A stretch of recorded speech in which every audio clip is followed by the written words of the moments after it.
Lo que necesito que comprendan es que el hecho de practicar la psicología positiva, el hecho de sentirnos felices, no quiere decir que no haya momentos en los que nos sintamos tristes. Hola, hola, bienvenidos a este nuevo espacio de Levantarse de Nuevo. Una vez más vamos a hablar un poco sobre este tema que nos atañe a todos y que nos lleva por la vida investigando y tratando de conocer cómo hacemos para ser felices, para aprender a vivir y aprender a disfrutar de los momentos buenos y bellos de la vida.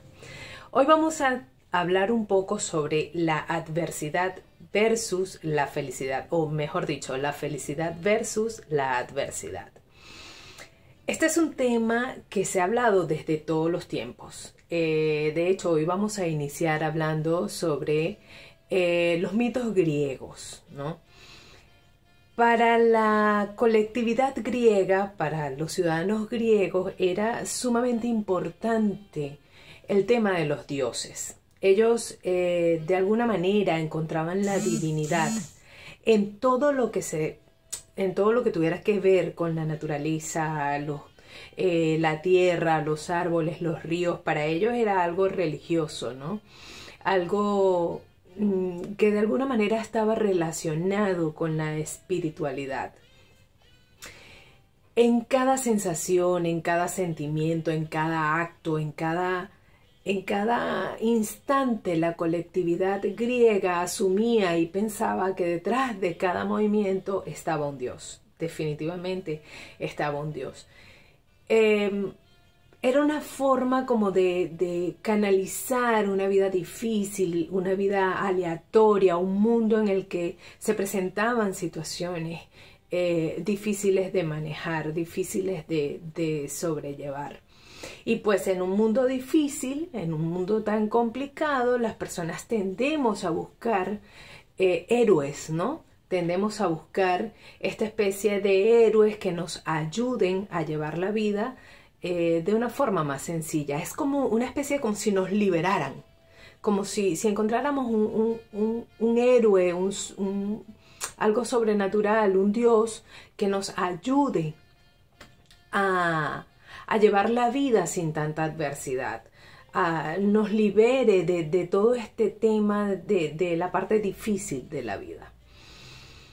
Cuando hablamos de estos héroes, en la mitología griega encontramos a un semidios, ¿no? Un héroe que de alguna manera más adelante en la historia abona el terreno para una situación que de alguna manera cambia la vida de la humanidad por completo, y es Hércules. Hércules es el hijo del dios Zeus con una humana de la cual él se enamoró perdidamente y decidió tenerla, ¿no? Ella, por supuesto, era una mujer casada, una mujer fiel a su marido, que se negó a estar con Zeus, y para que ella lo aceptara, adopta la forma de su marido. Adopta la forma de su marido y logra poseerla. Pero había un detalle. Zeus era el esposo de Hera. Él estaba casado con su hermana Hera, que también obviamente era una diosa. Cuando Hera se entera de que Zeus le ha sido infiel con una mortal, ella no puede arremeter contra Zeus, no puede tener venganza contra Zeus, y arremete contra el bebé, contra el fruto de aquella infidelidad, ¿no? Este niño nació con unos dotes especiales, puesto que era igual que todos los semidioses de esa época, era hijo de un dios con una terrestre, y él nació con unos dotes especiales. Él nació con una fortaleza, con una fuerza física sobrenatural. Hera, en venganza, manda unas serpientes a la cuna de Hércules y él las estrangula con sus propias manos. A lo largo de la vida de Hércules, él comienza a sufrir de ira, comienza a ser atormentado por monstruos que le hacían descargar su ira, y causaba daño en medio de su dolor, de su tristeza. Él causaba daño a otras personas. Hasta que llegó un punto en que Hércules decidió no sufrir más. Y entendió que si él tenía esa maldición encima, la única forma era que aprendiera a vivir con eso y que la canalizara. Y entonces, en medio de su tristeza, decide que cada vez que va a tener un ataque de ira, que cada vez que siente la necesidad de que tiene que explotar, él utiliza esta fuerza que tiene para matar a tiranos, a monstruos, y de esta forma redimir de alguna manera esa carga que lleva sobre sus hombros. Esto hace que él comience a hacer el bien y al final de su vida tiene una especie de glorificación y su padre Zeus lo lleva al monte Olimpo. Esta historia hace ver que tenemos que aprender a visualizar si la vida es destinada o si nosotros podemos influir sobre ese destino y cambiarlo. Es decir, la historia de Homero, la poesía de Homero, hace ver que hay dos caminos. O bien todo está predeterminado, o bien nosotros podemos modificar esto que está predeterminado en el destino. Pero ¿cómo podemos nosotros lograr modificar todo esto trabajando en ese destino, trabajando en ser mejores cada día para poder modificar? Con el paso de los años se ha estudiado muchísimo la conducta humana y una de las cosas que inquieta muchísimo es el cómo afrontar, ¿no? El cómo ser felices en medio de una adversidad, en cómo hacer para mejorar nuestro sentir y sentirnos felices aun cuando estamos en medio de difíciles adversidades. Hoy día este es un tema que está mucho de moda y está mucho de moda porque más o menos de 1970 en adelante se ha comenzado a estudiar la conducta humana y ahora contamos con la neurociencia, con la inteligencia emocional, con la ciencia de la felicidad y esto hace que sea un tema en boga, un tema del que se habla constantemente y del que la gente tiene hambre y cada vez quiere saber más y conocer más. Pero por lo general las personas tienden a confundir que la felicidad no es un estado, sino que se adquiere por la obtención de logros, metas, cosas, dinero. Y esto no es del todo cierto. O sea, esto nos da una felicidad momentánea. El alcanzar metas, el lograr objetivos nos da una felicidad momentánea. Una felicidad que nos dura un periodo de tiempo que es más relacionado con la alegría que con el estado plenitud de felicidad y que una vez pasa, las personas tienden a sentirse más desilusionadas de lo que ya venían. Pasan la vida diciendo, cuando yo me gradúe seré feliz, cuando yo me case seré feliz, cuando yo tenga mi auto seré feliz, y resulta que van alcanzando metas, se gradúan y dicen, ok, ya me gradué y sigo sin ser feliz. Ok, tengo un empleo, tengo un puesto, tengo un cargo y no soy feliz. De hecho, se ven personas muy exitosas, muy adineradas, que lo tienen todo en la vida y son completamente infelices. Y entonces, ya va, pero espérate, ¿pero por qué? O sea, ¿de dónde viene esta situación? Incluso se ha comprobado que hay personas que se ganan la lotería, que ganan muchísimo dinero y dicen, wow, el sueño realizado, ahora sí, voy a ser completamente feliz.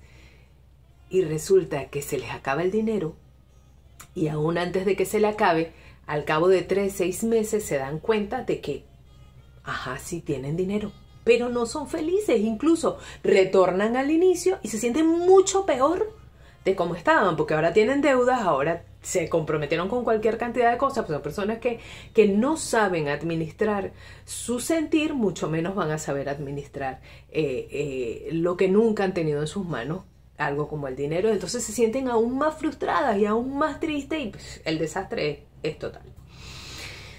¿Qué pasa con esto? Bueno, pasa que el ser feliz está más relacionado con el ser que con el tener. Cuando nosotros asumimos esto, cuando nosotros entendemos que la felicidad está más relacionada con lo que tenemos por dentro que con el exterior, que con lo que tenemos materialmente, nos damos cuenta de que es sencillo ser feliz, de que es sencillo amar y agradecer. Y la ciencia de la felicidad nos dice que está basada en las cosas sencillas de la vida, que está basada en el actuar diario, en estas cosas que nos llenan cada día. Nosotros podemos preguntarnos, ¿y cómo hacemos para ser felices? ¿Cómo podemos ser felices? Mira, lo primero que necesito que comprendan es que el hecho de practicar la psicología positiva, el hecho de sentirnos felices, no quiere decir que no haya momentos en los que nos sintamos tristes. Yo me siento triste en muchísimas oportunidades, yo también siento ansiedad, yo también siento estrés, yo también siento de alguna manera tristeza en ciertos y determinados momentos. Lo que pasa es que cuando sentimos esto también estamos claros en que son situaciones que tenemos que sentir porque somos seres humanos y porque de alguna manera esto nos ayuda a evolucionar. No es malo tener emociones negativas. Las emociones negativas de alguna manera aportan valor a nuestra vida. Pero las personas que practicamos la psicología positiva, las personas que practicamos el sentirnos bien, sabemos que aún cuando estamos en medio de una adversidad podemos solucionar y vamos a salir adelante. Y utilizamos todas nuestras herramientas para de alguna manera continuar y aprender de esta adversidad. Entonces, la ciencia de la felicidad nos dice que una de las razones, o una de las causas principales, una de las causas principales que nos ayudan a mantener un estado de felicidad constante o un estado de felicidad estable, son las relaciones humanas. Yo me atrevo a decir, de hecho, que es la causa principal para uno sentirse emocionalmente estable. Las relaciones humanas ayudan a mantenerse en un estado emocional de alegría porque tienes a alguien en que apoyarte. Cuando uno cuenta con una persona con quien compartir, con quien tomarse un café, pues sabes que tienes a alguien en quien apoyarte y sabes que no estás solo. Otra de las situaciones que nos ayudan a mantener una estabilidad emocional satisfactoria es el ser agradecidos. Cuando nosotros empezamos a agradecer, empezamos a sentir resultados en nuestra vida, empezamos a sentirnos crecientes positivamente. Entonces uno dice, a ver, ¿y ser feliz se puede aprender? Porque hay niños que aún siendo infantes que deberían ser felices, que deberían vivir contentos por jugar, por compartir, porque son niños que no tienen responsabilidades, se sienten aislados, se sienten tristes, se sienten menospreciados. Entonces, así como los niños, también los adultos, incluso hay personas que desde la niñez hasta la adultez viven de esta forma, completamente tristes, son personas tristes. Entonces uno dice, wow, pero él sí es amargado, que mira cómo contesta, que no son personas amargadas, son personas tristes internamente, porque hay algo dentro de sí que los lleva por un camino de tristeza. Entonces, el hecho de que se sientan de esta manera hace que uno se pregunte, ¿y la ciencia de la felicidad dice que podemos aprender a ser felices? Totalmente, totalmente. Yo me inicié como informática. Mi carrera profesional se inició como informática. Y a lo largo de los años me di cuenta que si bien era una carrera que me proporcionaba estabilidad económica, pues no me generaba la emoción, la alegría que me daba, que me da aportarle algo a la sociedad. Y desde muy pequeña siempre hubo algo que me llamó muchísimo la atención y es el hecho de ver a las personas sonreír. Pero hay un pequeño detalle. Yo nací con un sentido del humor muy bajo. O sea, yo carezco de sentido del humor. Tanto que de hecho a veces no comprendo los chistes. Las personas me cuentan un chiste y yo me quedo... Ah, ok, no entendí. Y de hecho, nunca me han gustado los payasos y mucho menos los magos. O sea, es algo que nació conmigo y que yo he tratado de canalizar a lo largo del tiempo. Pero un día conocí a una persona en esta búsqueda, en medio de esta búsqueda, porque nunca he parado desde que tengo uso de razón, siempre he ido por la vida como investigando, como tratando de saber, cómo sentirme mejor, aprender a sentirme mejor. Un día conocí a una amiga, a una mujer excepcional, una mujer completamente humilde y con un corazón tan noble que bueno, para mí ella es un ángel. La conocí a través de personas que de alguna manera causaban cierta distorsión en mi vida. Pero ese fue el medio que encontró la vida para llevarme hasta ella. Ella es chef, es una mujer que entrega amor en cada comida. Un día ella me invitó a un evento. Este evento era de un número muy elevado de personas y yo fui a ayudarla. Y ese día descubrí que las personas que probaban la comida que ella cocinaba sonreían. Y era esa sonrisa que a mí desde muy pequeña me causaba curiosidad y que yo no sabía cómo hacer para que la gente sonriera. Ese día entendí que las sonrisas que las personas expresaban eran sonrisas de amor, de agradecimiento. Y ese día decidí empezar a cocinar para dar amor. Yo también me convertí en chef. Y hoy día doy bocados de amor para generar sonrisas. Y a su vez las recibo. Yo alimento y me alimentan el alma. Esto quiere decir que siempre cuando vamos en búsqueda de lo que nos llena, de lo que nos hace felices, siempre lo encontramos, pero tenemos que trabajar en ello. ¿Cómo hacemos para alcanzar este logro? Bueno, hace 2500 años Sócrates decía que conocer